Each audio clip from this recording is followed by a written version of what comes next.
When I first came across the Gloria Ramirez case, I thought it was an urban legend. A woman walks into an emergency room, and within minutes, medical staff start collapsing around her like dominoes. Her body emitting fumes so toxic that the hospital had to evacuate. It sounds like science fiction, but every word of this is documented in medical records, toxicology reports, and witness statements. What happened on February 19, 1994, at Riverside General Hospital defies every rational explanation.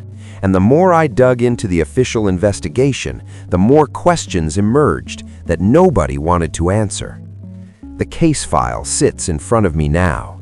Incident Report number 9406223. 31 pages that read like a horror screenplay written by a chemist.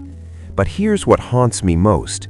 The people who were there that night, the ones who survived, they all tell the same impossible story. And the ones who tried to explain it scientifically, their theories create more problems than they solve. Gloria Ramirez was 31 years old when she arrived at Riverside General Hospital around 8:15 p.m. She'd been fighting cervical cancer for months, and tonight her body was giving up.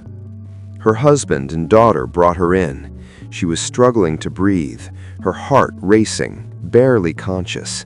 The ER team moved fast. This was a woman in advanced cardiac distress, possibly in the final stages of cancer. They'd seen this before. The attending physician that night was Dr. Julie Gorchinsky, a resident completing her emergency medicine training.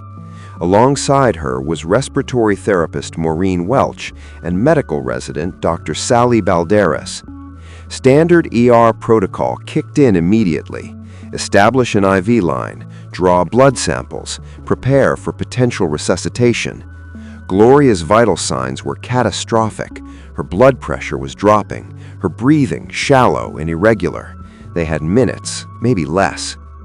Maureen Welch drew blood from Gloria's arm using a standard syringe. What happened next changed everything. As Welch pulled back the plunger, she noticed something wrong with the blood. It had an oily sheen to it, almost pearlescent. Stranger still, the tube itself seemed to be emitting a chemical smell, sharp like ammonia, mixed with something sweet and artificial. She held it up to the light, confused. The blood didn't look right. It looked contaminated somehow. But contaminated with what? She handed the syringe to Dr. Balderas, who immediately smelled the same odor. Within seconds, Balderas felt her throat constrict, her vision blurred. She tried to speak but couldn't form words. Then her legs buckled and she collapsed onto the floor. Maureen Welch felt it next, a wave of nausea so intense she thought she might vomit. Her muscles stopped responding. She stumbled backward and lost consciousness before anyone could catch her. Two medical professionals, both healthy, both experienced, unconscious within 90 seconds of handling Gloria Ramirez's blood. Dr. Gorchinsky watched this unfold in real time, her mind racing through possibilities. Chemical exposure? Biological contamination? She ordered an immediate evacuation of the trauma room. As nurses and technicians scrambled to move other patients, more staff began dropping. Susan Kane, a medical student, fainted near the doorway. Nurse Julie Gorchinsky herself started feeling the effects, muscle spasms in her legs, difficulty breathing, a metallic taste coating her mouth. Within 6 minutes of drawing Gloria's blood, the ER was in chaos. 23 staff members reported symptoms, 5 were hospitalized. The entire emergency department was evacuated and sealed off like a crime scene. And Gloria Ramirez? She died at 8:50 p.m., 35 minutes after arrival. Cause of death? Kidney failure related to cervical cancer. Routine, expected, unremarkable, except for the part where her body had turned into a biohazard zone.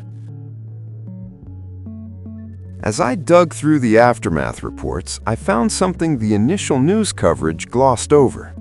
The Riverside County Health Department and California's Department of Health Services launched parallel investigations. The hospital was treated as a potential mass contamination site. Hazmat teams swept the building. Air quality tests, surface samples, blood analysis. They were looking for industrial toxins, illegal drugs, chemical weapons, anything that could explain why trained medical professionals collapsed after touching one woman's blood. The toxicology results on Gloria's body came back inconclusive. Standard drug screens found traces of Tylenol and Toradol, common pain medications. Nothing unusual. But when investigators examined the blood samples more carefully, they found something bizarre. Dimethylsulfone, also called DMSO2. Here's where the official explanation starts to fall apart. The California Department of Health Services proposed what they called the dimethylsulfate theory. Their hypothesis went like this. Gloria had been using dimethyl sulfoxide, DMSO, as a home remedy for pain. It's a common alternative medicine treatment, sold over the counter. When defibrillator paddles were applied to her chest, the electrical charge combined with oxygen in her blood converted the DMSO into dimethylsulfone. Then, through a series of additional chemical reactions, that compound transformed into dimethyl sulfate, a highly toxic industrial chemical used in pesticide production. Dimethyl sulfate causes exactly the symptoms the ER staff experienced: respiratory distress, muscle paralysis, loss of consciousness. The theory was published in academic journals. Case closed, officially. Except, it wasn't closed at all. When I contacted Dr. Julie Gorczynski years later for a follow-up interview, she told me something that never made it into the official reports. The symptoms she experienced that night didn't match dimethyl sulfate poisoning. She developed avascular necrosis in her knees, a condition where bone tissue dies due to loss of blood supply. She spent months in rehabilitation, required multiple surgeries, and still walks with difficulty today. Dimethyl sulfate doesn't cause avascular necrosis, not in any documented case, ever. Maureen Welch, the respiratory therapist who first drew Gloria's blood, developed hepatitis and pancreatitis. Both organs showed signs of severe chemical injury, again not consistent with short-term dimethyl sulfate exposure. And here's the detail that the official investigation never adequately addressed. If dimethyl sulfate was the culprit, why did it only affect people who came into close contact with Gloria's blood? The chemical is volatile. It evaporates rapidly and disperses through air. Everyone in that ER should have been affected, but most staff members felt nothing. The pattern of exposure was too localized, too specific. I tracked down the independent forensic analysis conducted by Lawrence Livermore National Laboratory, the same facility that handles weapons-grade chemical research for the U.S. government. Their report raised more questions than it answered. They confirmed the presence of dimethylsulfone in Gloria's blood, but they couldn't replicate the chemical conversion process that the official theory required. Multiple laboratory attempts failed to produce dimethyl sulfate under the conditions present in the ER that night. One of the Livermore researchers, speaking on condition of anonymity, told me, "We ran the simulations 40 times. The chemistry just doesn't work. You'd need sustained high temperatures and specific catalysts that weren't present. It's theoretically possible, but practically, no." So, what really happened? As I dug deeper into Gloria's medical history, I found details that complicate the narrative even further. Gloria had been undergoing experimental cancer treatments in the months before her death. Not at Riverside General, at a private clinic in Tijuana, Mexico, just across the border. This is common for late-stage cancer patients who've exhausted conventional options. These clinics offer treatments not approved by the FDA, ranging from legitimate experimental therapies to outright quackery. Gloria's family confirmed she'd been receiving intravenous infusions of an unnamed immune-boosting compound. No records exist of what was in those infusions. The Tijuana clinic closed 6 months after Gloria's death, its records destroyed or lost. This opens a terrifying possibility. What if Gloria's body had become a chemical factory? What if whatever she was being treated with, whether legitimate medicine or dangerous pseudoscience, had accumulated in her system, reacting with her cancer medications, her failing kidneys, her body's own biochemistry in ways nobody predicted?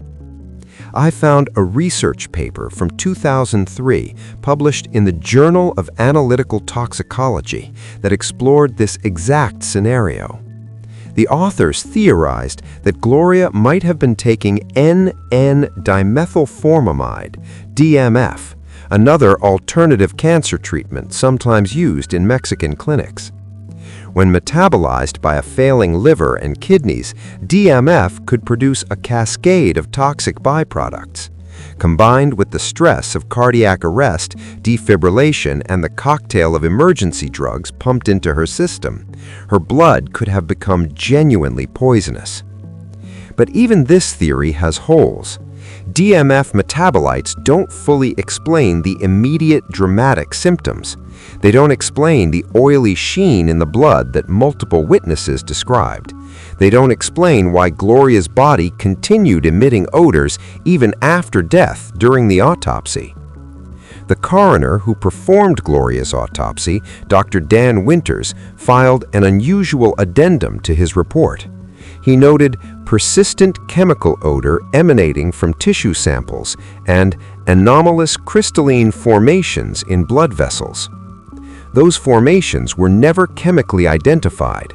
The samples were stored for further analysis, but when researchers requested them 3 years later, they'd mysteriously degraded beyond usability. The aftermath destroyed lives in ways that extended far beyond physical injury. Dr. Gorchinsky sued Riverside General Hospital for failing to protect staff from hazardous materials. The case dragged through courts for years before settling out of court for an undisclosed amount. She never returned to emergency medicine. Susan Kane, the medical student who collapsed, suffered from recurring respiratory problems and eventually left the medical field entirely.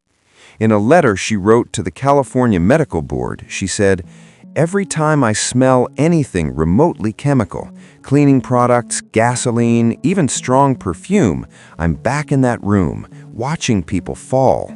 I can't be a doctor living like this." The hospital itself faced no criminal charges. Internal reviews found no violations of safety protocols. After all, how do you prepare for something that's never happened before? Gloria Ramirez's family received minimal media attention during the investigation. They were grieving, angry, and confused.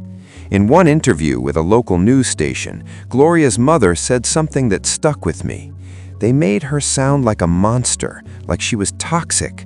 She was just a woman trying to survive cancer. She didn't deserve this. And she's right.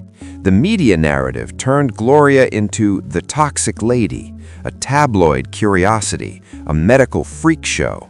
But she was a person, a daughter, a wife, a mother fighting a disease that was killing her. Whatever happened in that ER, it wasn't her fault. 31 years later, I don't have a definitive answer. I've read every report, interviewed survivors, consulted with forensic chemists and toxicologists. The truth is, we may never know exactly what happened. What I do know is this: the official explanation, the dimethyl sulfate theory, is incomplete at best, scientifically questionable at worst. The independent evidence points to something more complex, a perfect storm of alternative medications, experimental treatments, organ failure, and emergency medical procedures that created a chemical reaction nobody could have predicted. But here's what haunts me most as I close this case file. There are hundreds of alternative cancer clinics operating along the Mexican border right now. thousands of desperate patients receiving unregulated treatments with unknown compounds. Gloria Ramirez might not be unique. She might just be the only case where the consequences were immediate and visible enough to make headlines. Somewhere out there, someone else might be walking around with a chemical time bomb in their bloodstream, built molecule by molecule from desperation and false hope. And we won't know until it's too late. The file goes back on the shelf. Case number 9406223, officially closed. But the questions? Those remain open, unanswered, waiting in the dark like a toxic cloud nobody can see coming.